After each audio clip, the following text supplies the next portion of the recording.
You're listening to the Shaun of the South podcast, brought to you by Food City, dedicated to providing you, their valued customer, with top quality products at the best value every day. From certified Angus beef to locally grown produce and in-store made baked goods, nobody does food like Food City. Find a store conveniently located near you at foodcity.com. Shaun of the South starts now.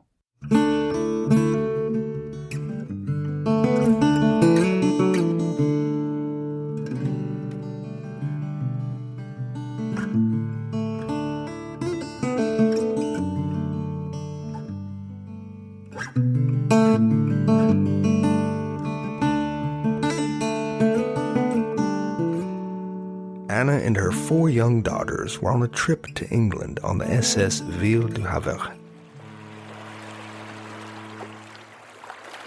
It was a French steamship, all iron, built like a tank. Except, of course, tanks weren't around yet. This was 1873. The little girls were excited to be on a ship. Oh, they were running around the deck, playing tag in the companionways, seeing what happened when they spit overboard at high altitude. The ship was loaded deep, with mostly first-class passengers. It was November. The weather was biting cold. Everyone was wearing coats and mittens. They were bound for Havre de Grace Inférieure, which took me about 6 weeks to learn how to pronounce. It was in France. Anna and her daughters were Americans, on their way to England to help Reverend Moody with the famous church revivals happening over there. In a few days, the Havre was midway across the icy Atlantic when the ship collided with a Scottish clipper vessel.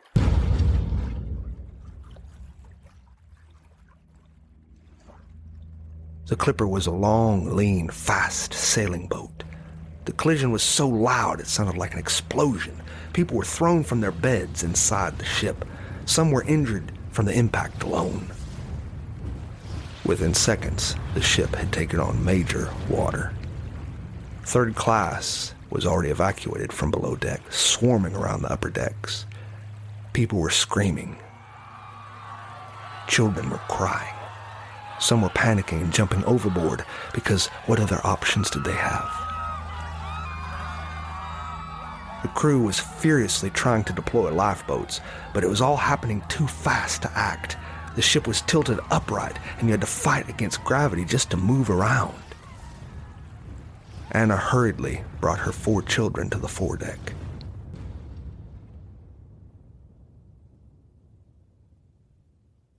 She knelt there with her children and prayed that God would spare them, or to at least help them endure whatever awaited them.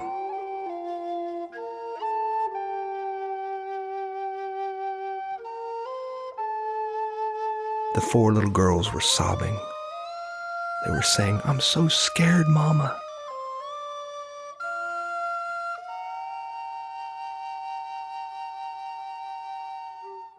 "12 minutes later, they were still on their knees praying when the Ville du Havre plunged beneath the Atlantic. 226 passengers died, including all 4 of Anna's children.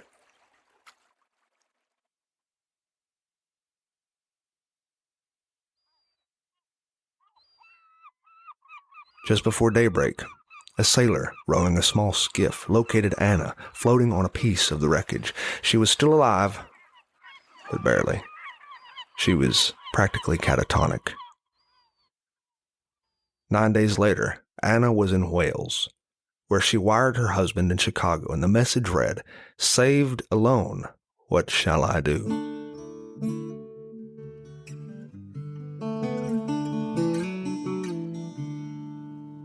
Her husband, Horatio, booked a passage on the next available steamship to join his wife. And 4 days into his journey, there was a sharp knock on his cabin room door. It was the captain. The captain said that the ship was currently passing the place in the Atlantic where his 4 daughters had all drowned. Horatio flew out of his room. tore up the stairs, and rushed to the stanchions.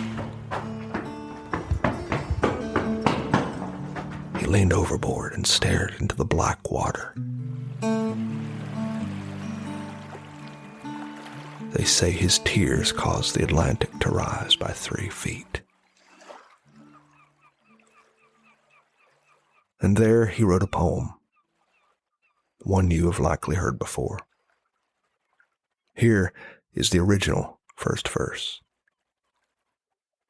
When peace like a river attends my way, when sorrow like sea billows roll, whatever my lot, you have taught me to know. It is well with my soul. In other words, you're going to get through this.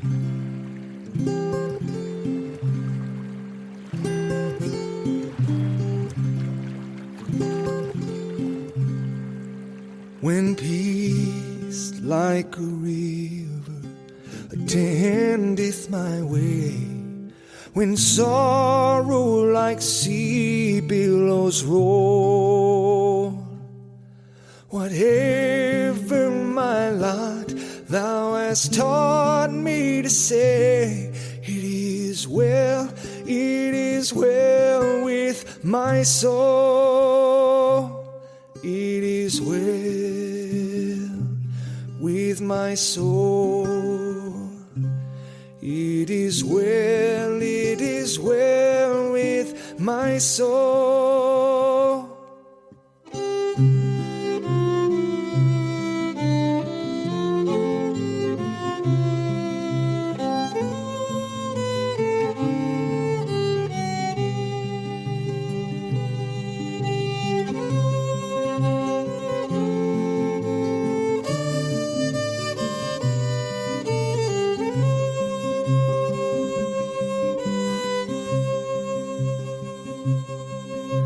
Satan should buffet, though trials come, let this blessed assurance control,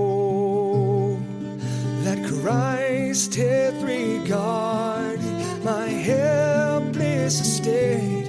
Even so, praise the Lord, oh my soul. It is well my soul, it is well with my soul. My sin, oh my sin, what a glorious thought.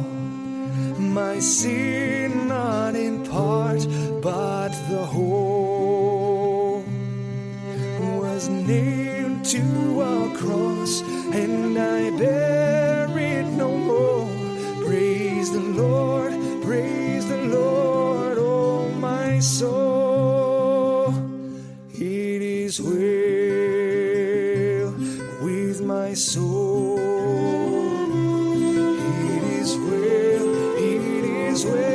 with my soul.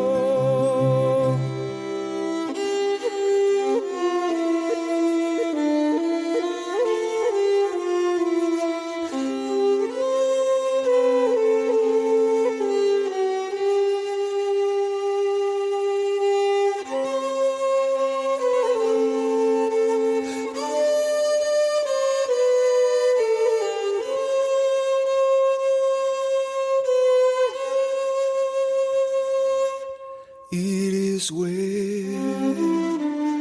with my soul. It is well with my soul.